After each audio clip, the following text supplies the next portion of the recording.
Assalamualaikum warahmatullahi wabarakatuh. Perkenalkan, nama saya Muhammad Palevi dengan NIM 2319102010 dari Elektronika Daya kelas A. Jadi di sini saya akan menjelaskan tentang rangkaian rectifier SCR 3 fasa.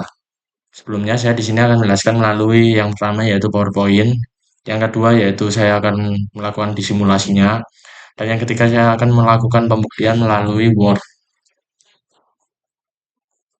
Langsung saja ke PowerPoint-nya terlebih dahulu. Jadi untuk cara kerja singkat dari rectifier SCR 3 fasa sendiri itu dimulai dari tegangan AC 3 fasa yang dialirkan ke rangkaian penyearah yang bersusun dari 6 buah SCR dalam konfigurasi jembatan, di mana nanti setiap SCR ini akan dikendalikan oleh rangkaian pemicu yang memberikan sinyal penyulutan atau trigger pada sudut fase tertentu, sehingga SCR hanya akan menyala ketika berada pada kondisi forward bias dan menerima sinyal gate.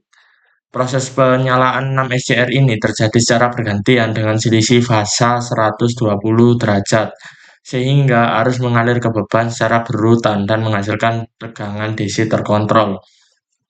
Dengan mengatur sudut penyulutan atau bisa disebut dengan firing angle, besar tegangan rata-rata DC dapat diatur mulai dari 0 hingga nilai maksimum sesuai kebutuhan tegangan, di mana tegangan DC sendiri yang dihasilkan biasanya masih memiliki ripple sehingga digunakan filter LC untuk memperhalus bentuk gelombang agar lebih stabil. Output ini kemudian dapat digunakan untuk mengatur kecepatan motor DC, pemanas industri, dan lain sebagainya. Selanjutnya, untuk fungsi utamanya sendiri yaitu yang pertama, mengubah tegangan AC 3 fasa menjadi tegangan DC untuk kebutuhan beban elektronika daya. Yang kedua, mengatur besar tegangan dan daya output DC melalui kontrol sudut, penyulutan, atau bisa disebut firing angle, dan lain sebagainya. Selanjutnya, saya akan langsung masuk ke simulasinya,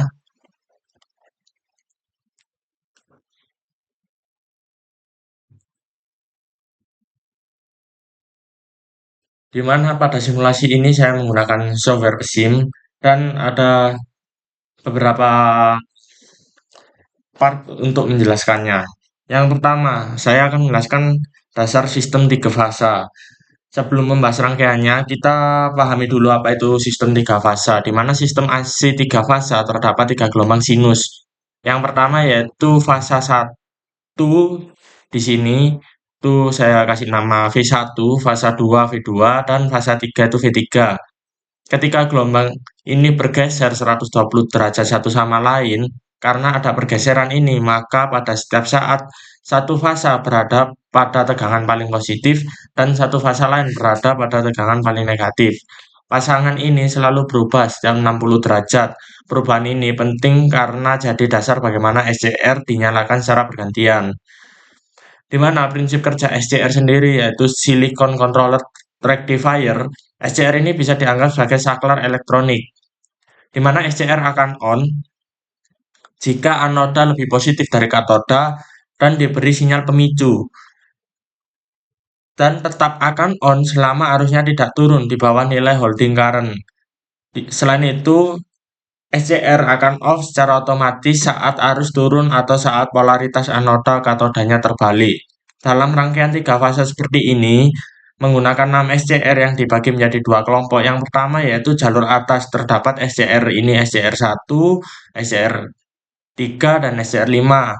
Dan jalur bawah itu SCR 4, SCR 6, dan SCR 2, di mana untuk jalur atasnya sendiri ini positif, tegangan positif, dan jalur bawahnya ini tegangan negatif. SCR akan dinyalakan berdasarkan sudut pemicuan alfa, di mana semakin kecil alfa, maka semakin tinggi tegangan DC keluaran, dan semakin besar alfa, maka semakin rendah tegangan DC keluaran. Untuk cara rangkaian ini mengubah AC menjadi DC, di mana dalam satu siklus 360 derajat, terjadi 6 kali pergantian pasangan SCR yang aktif. Setiap SCR aktif selama 60 derajat, di mana urutan penyulutan SCR sendiri itu terjadi yang pertama pada T1, yang kedua pada T6, T6 bagian sini, selanjutnya T3, selanjutnya T2, selanjutnya T5, dan selanjutnya T4 lalu kembali lagi ke T1. Di mana cara kerja aliran arusnya sendiri, SCR jalur atas yang menerima fasa paling positif akan aktif. SCR jalur bawah yang menerima fasa paling negatif juga aktif. Arus mengalir melalui beban hanya dalam satu arah. Ketika fasa berganti, pasangan SCR juga akan berganti. Untuk komponen pada rangkaian sendiri, tentunya terdapat sumber AC 3 fasa, 6 buah SCR, blok trigger atau sudut penyulutan, beban resistor, voltmeter, dan ammeter, dan not output tempat pengukuran Vout. Untuk simulasinya sendiri, saya akan masuk ke simulasinya, taran simulasinya. Kita masukkan dulu V inputnya, 3 fase yaitu V1, V2, V3. Lalu kita masukkan outputnya, yaitu Vout.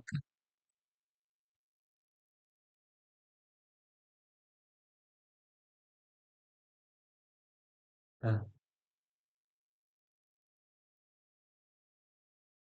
dari gambar ini kan sudah terbukti bagaimana rangkaian ini merubah dari rangkaian AC yang berbentuk sinus menjadi rangkaian DC yang hanya searah. Jadinya hanya disearahkan menjadi tidak menjadi satu gelombang penuh, jadi hanya satu setengah gelombang. Di mana untuk analisis simulasinya sendiri, gelombang V1, V2, V3 ini berbentuk sinus dan memiliki nilai RMS-nya itu sekitar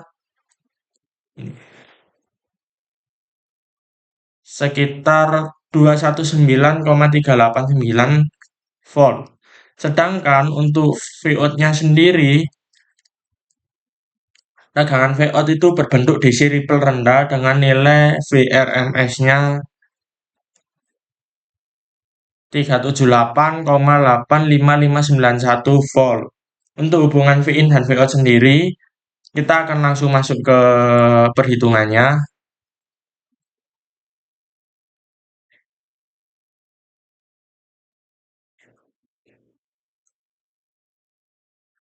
Mengapa Vout lebih besar dari tegangan fasanya? Pada sistem 3 fasa terdapat dua jenis tegangan. Yang pertama tegangan fasa, tegangan dari satu fasa ke netral, dan tegangan line to line, tegangan antar dua fasa. Hubungan keduanya diberikan oleh rumus dasar sistem 3 fasa, yaitu VLL sama dengan akar 3 dikali tegangan fasa.